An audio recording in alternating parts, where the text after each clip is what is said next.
Assalamualaikum warahmatullahi wabarakatuh. Anak-anakku semua yang saya cintai semua, alhamdulillah pada kesempatan kali ini Pak Sodikin akan melanjutkan materi yaitu bab 4 tentang wudhu dan tayamum. Oleh karena itu mari sebelum kita melanjutkan materi ini kita membaca basmalah bersama-sama. Bismillahirrahmanirrahim. Nah, anak-anakku semua yang saya cintai semua, bahwa ketika kita mau sholat, kita mau membaca Al-Quran, kita harus wudhu dulu. Ayo, siapa yang tahu apa wudhu itu? Yuk, ada enggak? Pasti udah pernah wudhu dan sudah pernah berkali-kali wudhu. Nah, anak-anak, wudhu ini adalah apa? Wudhu itu adalah kita bersuci dari hadas kecil. Dari hadas kecil. Jadi kalau kita mau sholat, kita harus diwajibkan untuk wudhu. Guna apa? Menghilangkan hadas kecil. Nah, berwudhu juga harus dengan air yang bersih dan suci. Jadi nggak sembarangan air bisa untuk berwudhu. Syaratnya adalah air itu harus suci. Nah, anak-anakku yang saya cintai semua, sebelum kita wudhu kita harus tahu ilmunya. Loh, apa ilmunya? Yaitu kita harus tahu rukunnya wudhu. Siapa yang tahu ada berapa rukun wudhu? Pasti ada yang tahu anak-anak. Nah, rukun wudhu yang harus kita kerjakan, yang wajib kita kerjakan adalah ada 6 anak-anak. Yang pertama apa? Niat. Jadi sebelum kita membasuh muka, kita niat. Bagaimana niatnya?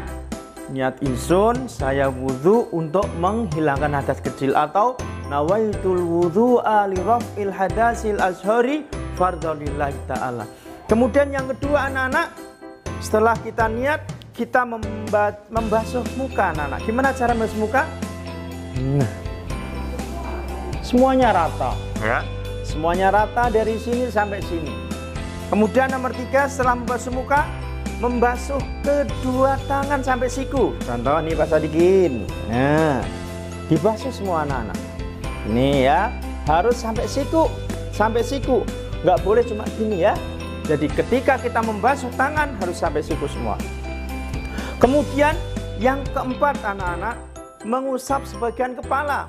Misalnya nih, kalau Pak Sodikin mau wudhu harus dilepas. Nah, gini ya. Jadi mengusap sebagian kepala, nggak usah membasuh air diginikan, tapi hanya mengusap. Kemudian yang kelima anak-anak apa? Yaitu membasuh kedua kaki sampai ke mata kaki. Contoh nih, nah ya, jadi gini. Nah, yang kedua gini. Nah, jangan sampai anak-anak membasuh cuma gini toh. Nggak boleh ini, nggak boleh ini ya. Ini bukan membasuh, mengusap atau membasahi. Kemudian yang terakhir anak-anak apa rukun wudhu, yaitu tertib atau berurutan. Nggak boleh rukun wudhu pertama kaki, kedua tangan, harus urut 1, 2, 3, 4, 5, 6. Nah, itulah anak-anak rukun wudhu. Kemudian sunnah wudhu anak-anak. Sunnah ini kalau dikerjakan dapat pahala, kalau tidak nggak apa-apa. Yang pertama membaca basmalah. Yang kedua, berkumur-kumur. Kemudian yang ketiga, membasuh kedua telinga. Yang keempat, mendahulukan yang kanan. Yang kelima, mencuci kedua telapak tangan. Kemudian beristinja, hidungnya dibersihkan dengan air. Kemudian juga membasuh anggota wudhu 3 kali anak-anak, 3 kali. Kemudian yang terakhir membaca doa. Nah, anak-anak tahu nggak doanya wudhu? Nah, biasa yang setelah wudhu kita doa apa? Asyhadu an la ilaha illallah wahdahu la syarikalah wa asyhadu anna Muhammadan abduhu wa rasuluh. Allahumma ij'alni minat tawwabina waj'alni minal mutatahhirin. Sekarang kalau sudah kita berdoa, selesailah wudhu. Tapi anak-anak kita juga harus tahu anak-anak, batalnya wudhu. Apa Sodikin batalnya wudhu? 1, keluar sesuatu dari kubul dan dubur, kentut, itu juga batal. Yang kedua, kalau kita bersentuhan dengan perempuan atau laki-laki yang bukan saudara, misalnya nggak pakai baju, nggak pakai kain, sentuh, itu batal. Kemudian hilang akalnya anak-anak. Kita jatuh kemudian gila. Nah, kemudian yang terakhir yaitu tidur. Nah, itu batal anak-anak. Nah, itulah ilmu sekitar wudu. Nah, sekarang kalau wudunya udah pinter, kita akan bicara masalah tayamum anak-anak. Apa sih Pak Sodikin tayamum? Anak-anak, tayamum itu adalah pengganti wudu. Pengganti wudu apa? Karena tidak ada air, syaratnya nggak ada air.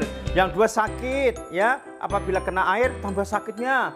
Yang ketiga karena dalam perjalanan jauh di pesawat atau di kereta. Nah, itu boleh tayamum. Tata caranya gimana anak-anak? Satu, niat tayamum. Yang kedua, membaca basmalah. Yang ketiga, meletakkan debu di tangan dengan tangan suci. Contohnya ini. Nah, kemudian yang kedua, terus gini. Nah, mukanya hanya satu kali aja. Kemudian yang ketiga, set gini lagi. Kemudian tangan kanan diusap. Set sampai sini. Setelah ini baru kiri lagi kiri. Nah, set. Setelah kedua tangan semua selesai, membaca doa sama dengan doa wudu. Nah, itulah tayamum. Singkat. Kemudian apa Pak Sodikin yang membatalkan tayamum? Semua yang membatalkan wudu, tayamum pun batal. Tapi anak-anak ditambah satu. Kalau ada air anak-anak, kita sudah tayamum, tiba hujan besar. Wih, hujan. Tayamumnya batal kalau tayamumnya nggak ada air. Nah, itu anak-anak bab wudu dan tayamum. Tetapi tidak sah anak-anak, nggak boleh tayamum pakai bedak, nggak boleh pakai kapur, nggak boleh. Karena tayamum ini adalah pengganti wudu.